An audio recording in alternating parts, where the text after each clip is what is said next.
साथियों, माताओं बहनों, मैं कहना चाहता हूँ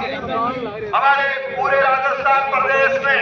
दूर दराज के इलाके में ढाणियों में बिजली के कनेक्शन की जो है भारी दिक्कत होती है। और निश्चित रूप से आज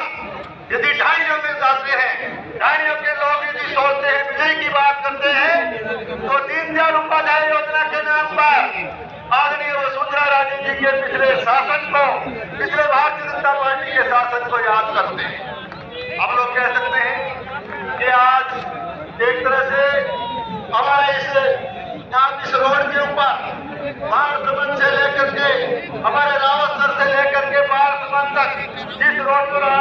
माननीय वसुंधरा राजे जी चल करके आपके बीच में आई, इस रोड पर यात्रा करने वाला हर यात्री जब भी इस सड़क से गुजरता तो आदरणीय वसुंधरा राजे जी के भारतीय जनता पार्टी के पिछले राज को याद करता। मैं कहना चाहता हूँ कि आज राजस्थान प्रदेश में कांग्रेस पार्टी ने जिस तरह से कर्जा माफी के नाम पर, जिस तरह से नौजवानों के साथ एक तरह से बेरोजगारी भत्ते के नाम पर जिस तरह से यहाँ सत्ता हथियाने का काम किया, लेकिन निश्चित रूप से आज भी राजस्थान प्रदेश का किसान कर्जा माफी का इंतजार करके रह गया। आज राजस्थान प्रदेश में अनेक किसानों की जमीनें कुर्क हुई, नीलाम हुई और राजस्थान प्रदेश के कई इलाकों में यहाँ के किसानों को, कर्जे से दबे हुए किसानों को आत्महत्या तक करने पर मजबूर होना पड़ा। लेकिन फिर भी राजस्थान प्रदेश का किसान कर्जा माफी की बात करता तो निश्चित रूप से भारतीय जनता पार्टी के पिछले कार्यकाल को याद करता है। 50,000 का कर्जा माननीय वसुंधरा राजे जी ने किसान का ग्राम सेवा सहकारी समितियों का माफ करके किसान के हित में बड़ा कदम उठाया। मैं कहना चाहता हूँ कि आज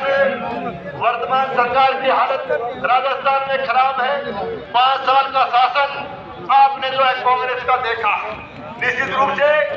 कर्जा माफी के नाम पर इन्होंने सत्ता हथियाने का काम किया, नौजवानों के बेरोजगारी भत्ते पर इन्होंने सत्ता हथियाने का काम किया। लेकिन आज भी मैं कहना चाहता हूँ कि कर्जा माफी के साथ साथ आज हमारे यहाँ का बेरोजगार नौजवान साथी पेपर लीक को लेकर के लगातार यहाँ भर्तियों की परीक्षाओं के पेपर लीक होते गए, लगातार परीक्षाएं रद्द होती गई और यहाँ का नौजवान, बेरोजगार नौजवान जब चिल्ला करके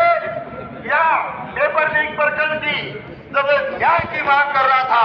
प्रतिपक्ष ने विधानसभा में पेपर लीक प्रकरण की जांच की मांग, सीबीआई से जांच करवाने की मांग की, लेकिन विपक्ष के लोगों ने, और मैं कहना चाहूंगा कि यदि सीबीआई जांच का किसी ने विरोध किया तो सबसे पहले विधानसभा में खड़ा होकर के भाजपा के चुने हुए इस लाल झंडे वाले जनप्रतिनिधि ने इस बात का विरोध किया कि सीबीआई जांच की आवश्यकता नहीं है। मैं पूछना चाहता कि आप आवाज के नाम पर कुछ करके गए थे कि हमें राष्ट्रीय आवाज चाहिए। जब राजस्थान प्रदेश का नौजवान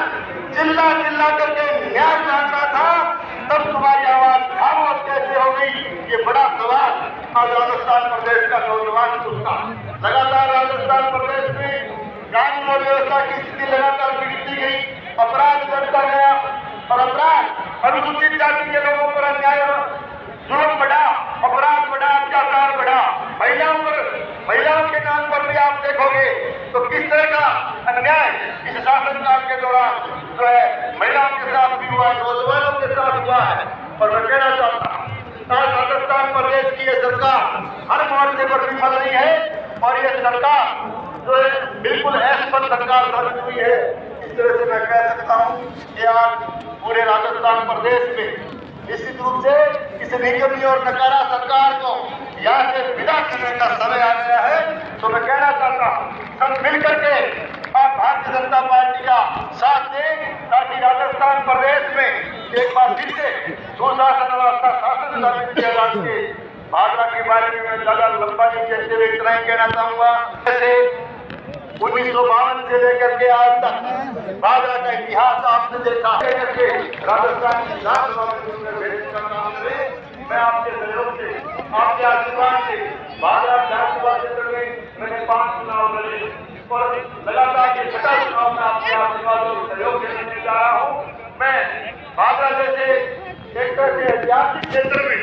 राजनीति में 25 साल तक टिके रहना, खड़े रहना, ये तुरंत ही पूर्ण काम होता है। लेकिन मैं राजनीति में यदि आपके बीच में काम कर रहा हूँ तो केवल और केवल आपके आशीर्वाद की वजह से राजनीति में खड़ा, आपके पर्यावरण ज्ञान की वजह से खड़ा हूँ, आपके समर्थन की वजह से खड़ा हूँ। और मैंने हमेशा इस क्षेत्र में 2 बार आपने मुझे विधानसभा में चुन करके जाने का मौका दिया है। मैंने हमेशा गरीब को गणेश मान करके काम किया है और एक तरह से मैं कह सकता हूँ कि मैंने 36 बिरादरी का कार्यकर्ता बनकर के काम किया है, 36 बिरादरी के लिए काम किया। और मैं आपसे निवेदन करूंगा कि जब तक राजनीति में रहूंगा 36 बिरादरी के लिए काम करता रहूंगा और इस भाजपा विधानसभा क्षेत्र का सांप्रदायिक सद्भाव बना रहे, सांप्रदायिक सौहार्द का वातावरण बना रहे, हमारा भाईचारा बना रहे, ये जीवन पर्यंत प्रयास करता रहूंगा। तो मैं आपसे निवेदन करता हूँ कि आने वाली 25 तारीख को एक वोट कमल के फूल का बटन दबा करके भारी बहुमत से या भारतीय जनता पार्टी को और मुझे आशीर्वाद देकर के विकास दे भेजे। और निश्चित रूप से पूरे राजस्थान में जिस तरह का वातावरण बना हुआ है, भारतीय जनता पार्टी की सरकार बनने जा रही है। और आज का भारी जन समर्थन और इस विशाल रैली को लेकर के मैं कह सकता हूँ कि भाजपा में भी आप कमल खिलाने जा रहे हो, आप लोग का बना रहे। और इस गर्म मौसम में भी आप अपना काम से समय निकाल करके हमारे खेती बाड़ी का काम का समय है, बड़ी संख्या में आपने पधार करके आशीर्वाद दिया, आपने पधारने पर और इसे सफल रहने के लिए आप सबको बहुत बहुत धन्यवाद देते हुए अपनी बात पूरी करता हूँ। आप सबको बहुत बहुत धन्यवाद। जय हिंद, जय भारत। धन्यवाद विधायक जी। अब मैं हम सबके बीच में पूरे राजस्थान की यशस्वी नेता वसुंधरा जी राजे से निवेदन करूंगा कि वो आए और अपनी बात रखे। भारतीय जनता पार्टी वसुंधरा राजे, संजीव बेनीवाल रात में जाएगी।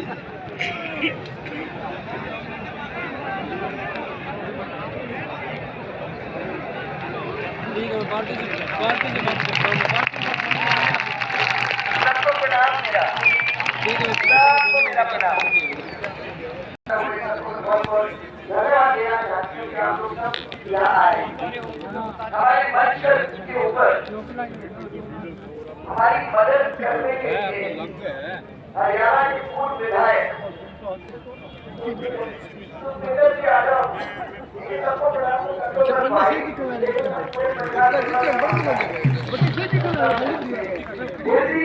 हरियाणा से बुलाकर इनको हमारे इस क्षेत्र को संभालने के लिए भेजा गया है। और मुझे तो विश्वास है कि जो भी गलती मुझे मिले हैं इस इलाके से, एक तो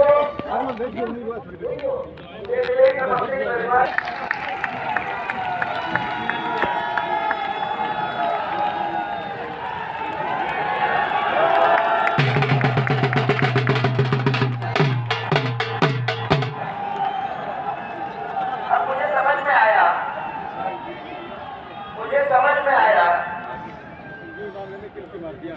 कि यहाँ इतने सारे लोग कैसे इकट्ठा हुए।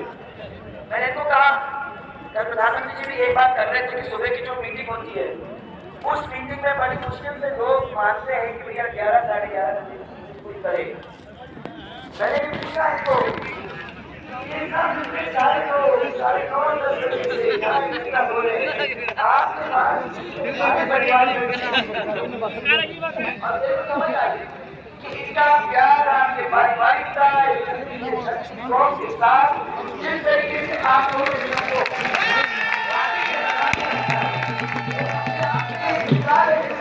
आज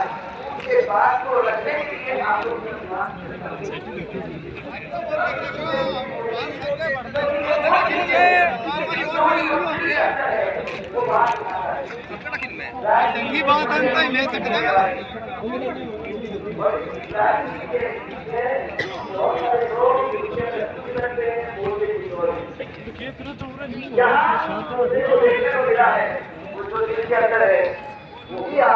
अपनी वाणी से यहाँ बोलने का काम कर रहे हैं। मैं एक और व्यक्ति का नाम लेना चाहूंगी। आपके बड़े बहुत दूर मध्य प्रदेश के बॉर्डर के ऊपर जो हमारा क्षेत्र है उस क्षेत्र की बात में आपने श्री डॉक्टर एपी सिंह को वहां भेजा, जिन्होंने आपकी बात को बहुत अच्छे से हम सबको प्यार से समझने का काम मैं समझती हूँ कि 12 के अंदर इतने सारे बहुत अच्छा और बहुत बड़े ईमानदार और काम करने वाला ऐसा व्यक्ति डॉक्टर एपी सिंह, मुझे बहुत खुशी है कि मेरे साथ कई साल तक वहां रहे। गोगा जी की ये भूमि को मैं छू के प्रणाम करना चाहती हूँ और गुरु गोरखनाथ की तपस्वी एकनाथ महाराज जी के भूमि उत्सव को छू कर मैं प्रणाम कर जैसी कोई देवता देवी देवता जो यहाँ बैठे हुए उन सबको मैं पहले प्रणाम करना चाहती हूँ। मेरे बच्चे तो राजमाता साहब ने मेरे को हमेशा बताया था कि राजनीति के अंदर जितने बड़े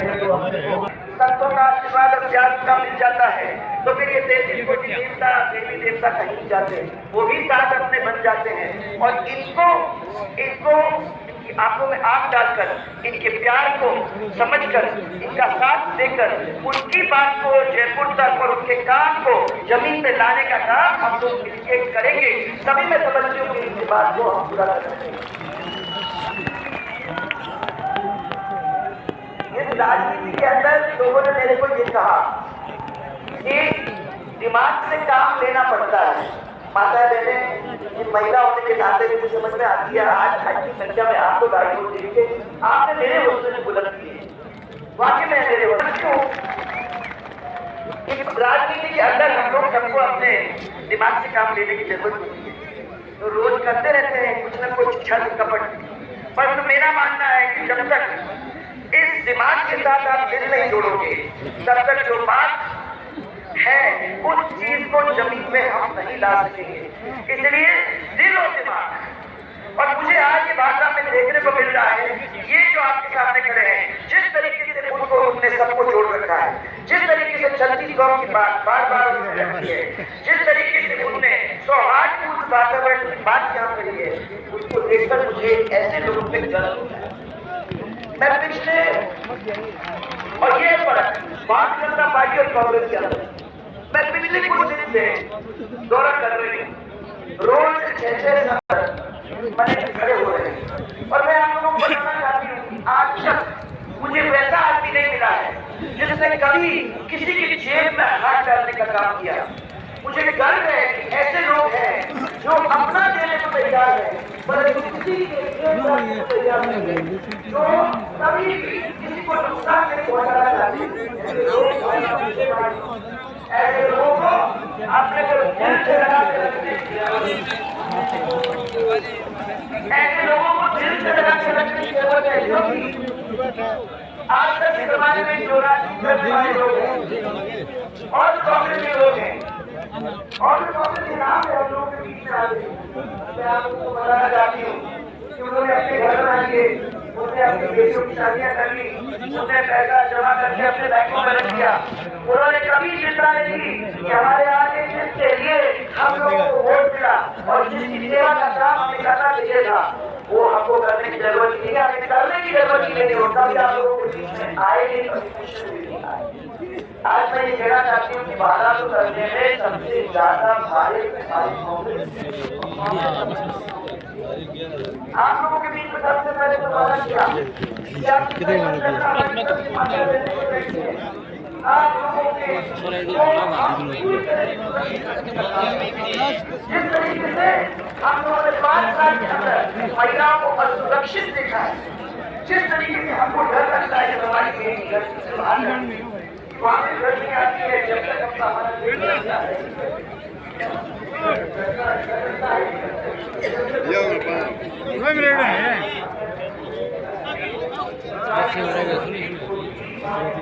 चलना सारे चल पड़े आ जाओ